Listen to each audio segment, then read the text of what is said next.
खबर बांग्ला फिल्म अदाकार और साबिक तृणमूल एमपी तपस्पाल का आज इंतकाल हो गया। तपस्पाल का मुंबई के एक अस्पताल में इलाज जारी था।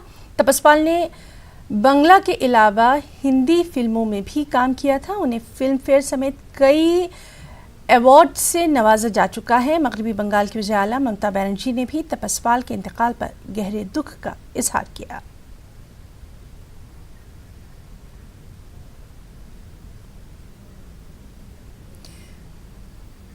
और चलिए नाज़रीन, हम सीधे रुख करेंगे हमारे साथी वसीम अंसारी का। वसीम, आपसे जानना चाहेंगे, तपस्पाल एक बड़ा नाम था फिल्मों का और ख़ास तौर पर हमने देखा था कि बांग्ला फिल्मों में उन्होंने कई यादगार अपने किरदार अदा किए थे।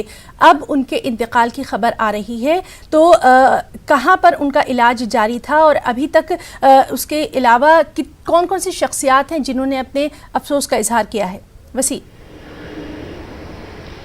देखिए, तपस्पाल बांग्ला फिल्मों के एक बड़े अभिनेता के तौर पर माने जाते थे। साथ ही जिस तरह से उनके राजनीतिक कद की बात करें तो राजनेताओं के तौर पे भी एक बड़े नाम के तौर पर जाने जाते हैं। 2014 में तृणमूल कांग्रेस से वो सांसद रहे हैं और उस दौरान कई कंट्रोवर्सी से भी वो गुजरे हैं, जिसकी वजह से उन्हें राजनीति में एक अलग अलग नज़रियों से देखा जाता है। फिल्मी दुनिया से लेकर राजनीति तक का सफ़र उनका बहुत ही अलग रहा है। अगर फिल्मी दुनिया की बात करें तो बांग्ला फिल्मों में कई हिट फिल्में उन्हें दी हैं। अगर 22 साल की उम्र से उन्होंने अपनी फिल्मी कैरियर की शुरुआत की थी। 1981 में साहब फिल्म के लिए उन्हें फिल्म फेयर अवार्ड भी दिया गया था।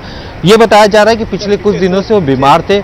मुंबई के, मैं इस वक्त भी होली क्रॉस फैमिली हॉस्पिटल के पर खड़ा हूँ। यहाँ पे आप देख सकते हैं इसी अस्पताल में वो एडमिट थे और आज सुबह करीब 5:15 बजे कार्डियक अरेस्ट की वजह से उन्हें तकलीफ हुई और उन्हें डेथ हो गई, उनका निधन हो गया। और जिस तरह से पूरी घटना की बात करें तो फैमिली काफ़ी अफसोस, उनके दुख का माहौल है। उनके जो फिल्मी जगत से जुड़े लोग थे वो उनमें शोक की लहर है। वो इस बात को लेकर अभी भी परेशान है कि इतनी मतलब वो उनके बीच में नहीं रहे तपस्पाल, वो इस बात से परेशान है। और जिस तरह से उनके परिवार के लोग थे, हमने उनसे बात करने की कोशिश भी की, लेकिन इस दुख की घड़ी में वो हमसे बात करना काफ़ी मुनासिब नहीं समझा। और उस दौरान अभी हमने देखा है कुछ देर पहले ही तपस्पाल के पार्थिव शरीर को अस्पताल से ले जाया गया है, वो एयरपोर्ट की तरफ। यहाँ से वो कलकत्ता के लिए रवाना हो गए। जो अंतिम संस्कार की जो विधि है वो कलकत्ता में उनके पूरे परिवार के साथ, जिनके रिश्तेदार हैं उनके साथ की जाएगी। इसे लेकर काफ़ी लोग ने अपना शोक प्रकट किया है, क्योंकि फिल्मी जगत के साथ साथ एक बड़े राजनेता के तौर पे भी जाने जाते थे। उनके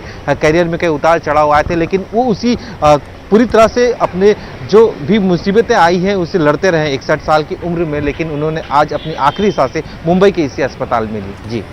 जी वसीम, बहुत बहुत शुक्रिया अदा करना चाहेंगे आपका तमाम तर जानकारी के लिए।